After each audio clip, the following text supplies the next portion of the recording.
नमस्कार दोस्तों, कैसे हो आप सब? आई होप आप बहुत अच्छे होंगे, बहुत अच्छे से आपकी पढ़ाई लिखाई चल रही होगी। तो स्वागत है आपका आचार्य स्टडी अप पर। आज की तारीख है 25 जुलाई और आज देखेंगे 25 जुलाई के कुछ इंपॉर्टेंट प्रश्नों को। यहाँ पर प्रश्नों के साथ साथ इससे रिलेटेड स्टैटिक चीजों को भी बताया जाएगा और इसको करने के बाद अगर इससे रिलेटेड ऑब्जेक्टिव क्वेश्चन को सॉल्व करना चाहते हैं तो नीचे लिंक डिस्क्रिप्शन बॉक्स में वहां से जा करके आप सॉल्व कर सकते हैं। आप हमारे टेलीग्राम चैनल आचार्य स्टडी से जुड़ करके अपनी तैयारी को अच्छा कर सकते हैं और हमारे यूट्यूब चैनल को सब्सक्राइब कर सकते हैं, जिससे आपको अच्छी इंपॉर्टेंट न्यूज मिलेगी। तो चलिए आज के प्रश्न को शुरू करते हैं।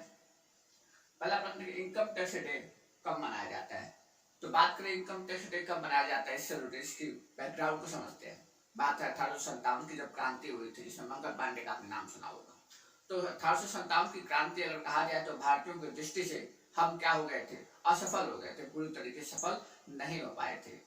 लेकिन अंग्रेजों का भी हमने बहुत बड़ा नुकसान किया था और उसी नुकसान की क्षतिपूर्ति करने के लिए ब्रिटिशर्स के द्वारा जो है इनकम टैक्स भारत के अंदर इंट्रोड्यूस किया जाता है 24 जुलाई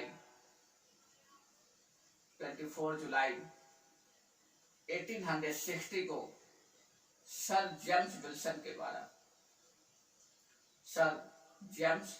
विल्सन के द्वारा जो है इंट्रोड्यूस किया जाता है। तो इसीलिए इनकम टैक्स डे मनाया जाता है 24 जुलाई को। इनकम टैक्स डे के बाद इनकम टैक्स से रिलेटेड एक अथॉरिटी बनाई गई, central board of direct tax, केंद्रीय प्रत्यक्ष कर बोर्ड, और इसके इस समय चेयरमैन है जेबी महापात्रा। ये आप जरूर याद रखिएगा। इसका हेड ऑफ ऑफिस कहाँ है? तो न्यू दिल्ली के अंदर है। इस तरीके से पहला प्रश्न हम आपको चलते हैं अगले प्रश्न पर। अगला प्रश्न है कि AIFF द्वारा 2020-21 का महिला फुटबॉल ऑफ द ईयर नियुक्त किया गया है। अब पहले बता दें इसका आंसर देने से पहले कि AIFF क्या है। तो AIFF का मतलब होता है कि ऑल इंडिया फुटबॉल फेडरेशन, अंतरराष्ट्रीय अखिल भारतीय फुटबॉल महासंघ। क्या होता है? All India football federation, Akhil Bharatiya football महासंघ। ये फुटबॉल का एक महासंघ है और इसकी स्थापना हुई थी, इसकी एस्टैब्लिशमेंट हुआ था 1937 को। ठीक है, इस समय इसके प्रेसिडेंट कौन है? तो प्रफुल्ल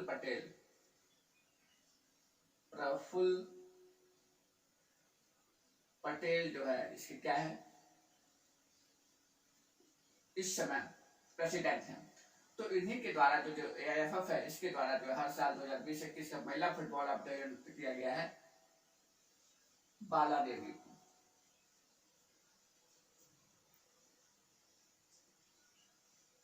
अब यहाँ पे 4 इंपॉर्टेंट पॉइंट्स आपको और बताता हूँ। तो एग्जाम में बहुत वेरी वेरी इंपॉर्टेंट प्रश्न यहाँ से पूछा जाएगा।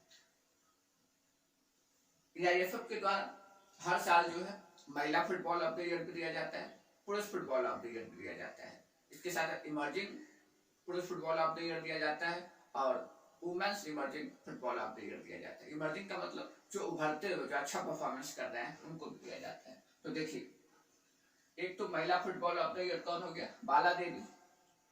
और इमर्जिंग की बात करें हम,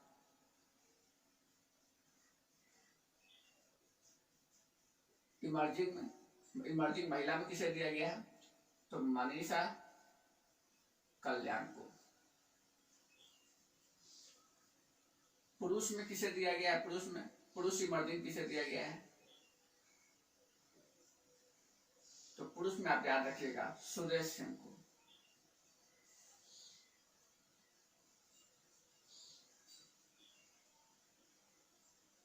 अगर महिला फुटबॉल ऑफ द ईयर बाला देवी, तो उसी तरीके से पुरुष का फुटबॉल ऑफ द ईयर किसे दिया गया है? संदेश झंगल को। चलिए, तो ये हो गया सेकंड क्वेश्चन और इससे रिलेटेड कुछ बातें। अगला प्रश्न है कि मिशन यूरोपा क्लिपर, ये किसी ग्रह से संबंधित है, मतलब एक ग्रह है, वहां पर क्या किया जा रहा है कि मिशन यूरोपा क्लिपर भेजा जाएगा। और ये मिशन है किसका?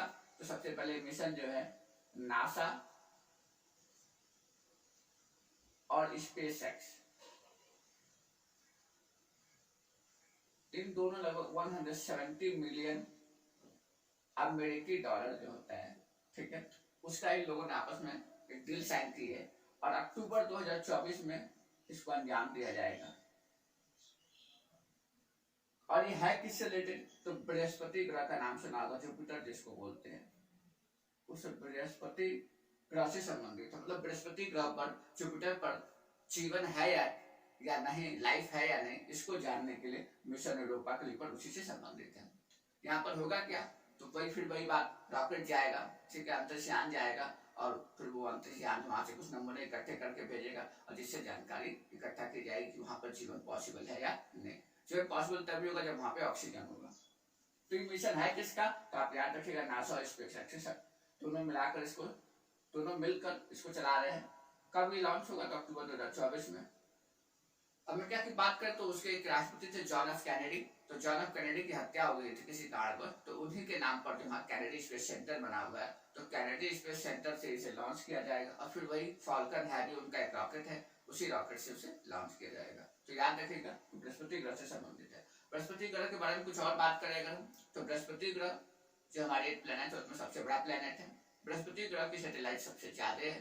बृहस्पति ग्रह का भार भी बहुत ज्यादा है और उसका साइज भी बहुत ज्यादा है और उसके सैटेलाइट भी बहुत ज्यादा है।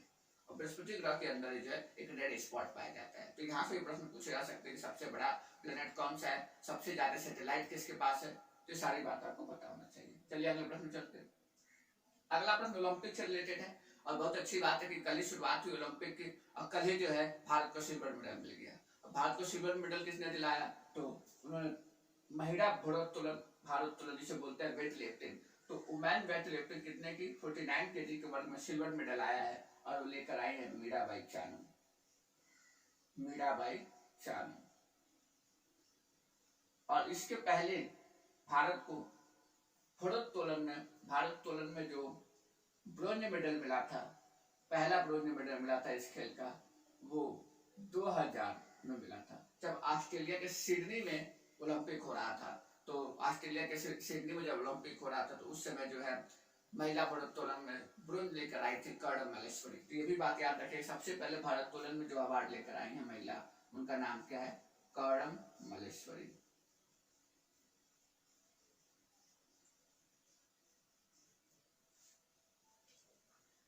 ओलंपिक किस बार थीम याद रखिएगा, क्या है? Cheer for India. क्या है? चीयर फॉर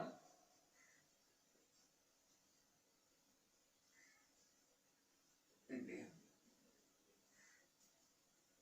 आज तक जितने भी ओलंपिक हुए इंडिया के अंदर, जो भी ओलंपिक हुआ है, उस ओलंपिक में, इस बार के ओलंपिक में जो भारत की तरफ से लगभग 228 लोगों का, 228 सदस्य गए हैं, जो अपने आप में एक रिकॉर्ड है। अभी तक भारत में इतने सदस्यों को एक साथ नहीं ले गए हैं।